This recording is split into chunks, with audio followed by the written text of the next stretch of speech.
Friends, good morning. எல்லாரும் எப்படி இருக்கீங்க? இன்னைக்கு நம்ம வீட்டில் என்ன சமையல்னு பார்த்துக்கலாமா? இன்னைக்கு தான் சமைக்க போகிறேன். ஃபர்ஸ்ட் நம்ம வந்து இதை எண்ணெய் ஊற்றிக்கலாம். இது வந்து கடலெண்ணெய், செக்கில் ஆட்டின கடலெண்ணெய். இது வந்து என் ஹஸ்பண்ட் வந்து எங்கேயோ இது வந்து ரொம்ப சுத்தமாக ப்ரிப்பேர் பண்ணுறாங்கன்னு வாங்கிட்டு வந்தார். இது 5 லிட்டர் வந்து கடலெண்ணெயும் 5 லிட்டர் நல்லெண்ணெயும் வாங்கிட்டு வந்தார். இது வந்து நான் இப்போ நல்லெண்ணெய் ஊற்றிருக்கேன். ஓகேவா? நெக்ஸ்ட் என்ன பண்ண போகிறோம்னா, கொஞ்சமாக பெருஞ்சீரகம் போட்டுக்கலாம். பெருஞ்சீரகம், அதுக்கப்புறம் ஆனியன், வெங்காயம் 2 வெங்காயம் கட் பண்ணி வச்சுருந்தேன், அதை போட்டுக்கலாம். இதை வந்து நல்லா வதக்கிக்கலாம். வதக்கிக்கிட்டு இதிலே 2 பச்சை மிளகாவை போட்டுடலாம். நான் வந்து இன்றைக்கி வெஜிடபிள் பிரியாணி எதுவுமே இல்லை, அதாவது புதினா, சிம்பிளான வெஜிடபிள் பிரியாணி தான் நான் பண்ண போகிறேன். ஓகேவா? வதக்கிக்கலாம். நல்லா வதக்கிடுச்சு. பாருங்கள், இஞ்சி பூண்டு பேஸ்ட் வந்து இதில் நான் அரைச்சி வச்சுருக்கேன், ரெடிமேடாகவே வச்சுருக்கேன் அரைச்சி. எப்போவுமே நமக்கு ஈஸியாக இருக்கும் அந்த மாதிரி பண்ணுறதுக்கு, டக்கு டக்குன்னு சமைக்கிறதுக்கு. இஞ்சி பூண்டு பேஸ்ட் போட்டாச்சு. இது நல்லா பச்சை வாசனைலாம் போகட்டும்.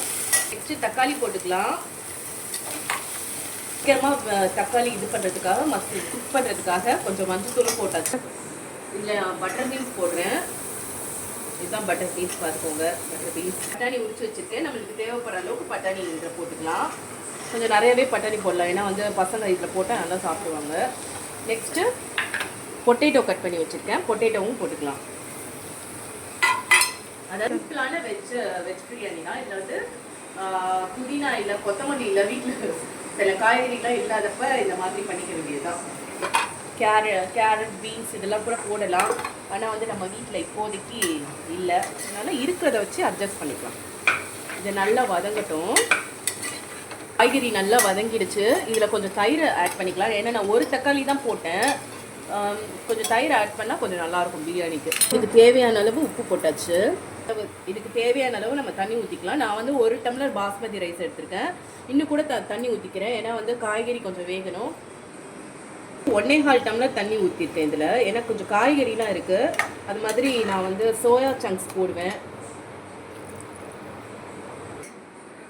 இது வந்து 5 லிட்டர் நல்லெண்ணெய்ங்க. இது வந்து 5 லிட்டர் கடலெண்ணெய் நான் இவ்வளோ யூஸ் பண்ணிட்டேன்.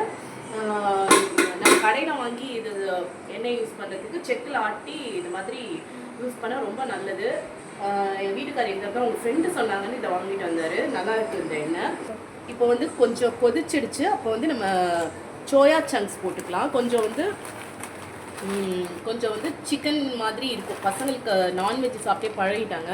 இன்றைக்கி நான்வெஜ் இல்லை, அதனால இப்படி போட்டாங்க. இப்போ வந்து கொதிச்சிடுச்சு. நம்ம அரிசி போட்டுக்கலாம்.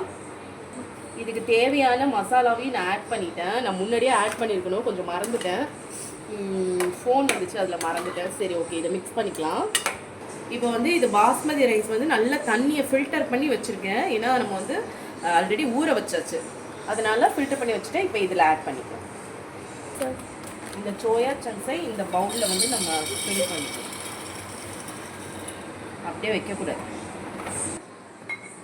புதினா இவ்வளோ தான் இருந்துச்சு, நீங்கள் நிறைய போடுங்க, அப்போ தான் நல்லாயிருக்கும். இது வீட்டில் எதுவுமே இல்லாததுனால நான் இப்படி சமைச்சிருக்கேன். இப்போ பாருங்கள், இது வந்து 1-2 தெரியுதா? இப்போது தண்ணியும் அரிசியும் ஒரே லெவலில் இருக்கா? இப்போ வந்து நம்ம என்ன பண்ணணும்னா, நம்ம வந்து குக்கரை மூடிட்டு வெயிட்டை போட்டுடணும்.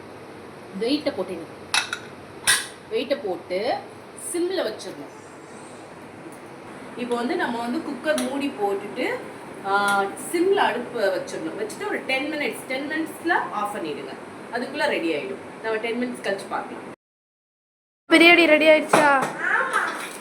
பிரியாணியா தான் பார்க்க போகிறேன். இப்போதான் ஸ்டீம் இறங்குச்சு. பாரு எவ்வளோ அழகாக ரெடி ஆகிடுச்சு பத்தியா? இப்போ நம்ம என்ன பண்ண போகிறோம், பாரு சாதம்லாம் அப்படியே உதிரியாக இவ்வளோ அழகாக ரெடி ஆகிருக்கு. இப்போ நம்ம இதில் என்ன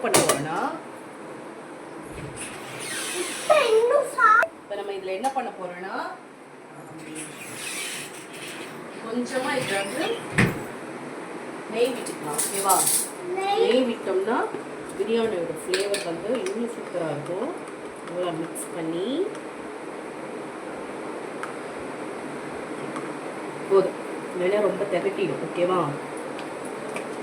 அந்தந்த பொருள் அந்தந்த இடத்துல வச்சிடும். நல்லா மிக்ஸ் பண்ணி விட்ருங்க. ஜென்டிலாக மிக்ஸ் பண்ணுங்கள், ஏன்னா வந்து பாஸ்மதி ரைஸு உடஞ்சிரும். சூப்பராக சிம்பிளாக பிரியாணி வந்து ரெடி பண்ணியாச்சு பாருங்கள். வெஜ் பிரியாணி இருக்கிறத வச்சு சமைச்சாச்சு. அதுக்கப்புறம் தயிர் பச்சடி வச்சாச்சு. எக் இருந்துச்சுன்னா இன்னும் நல்லா இருந்திருக்கும். வீட்டில் இல்லை, இருக்கிறத வச்சு சாப்பிட வேண்டியதான். வீடியோ பிடிச்சிருந்துச்சுன்னா லைக் பண்ணி ஷேர் பண்ணி சப்ஸ்கிரைப் பண்ணுங்கள் ஃப்ரெண்ட்ஸ். தேங்க்யூ.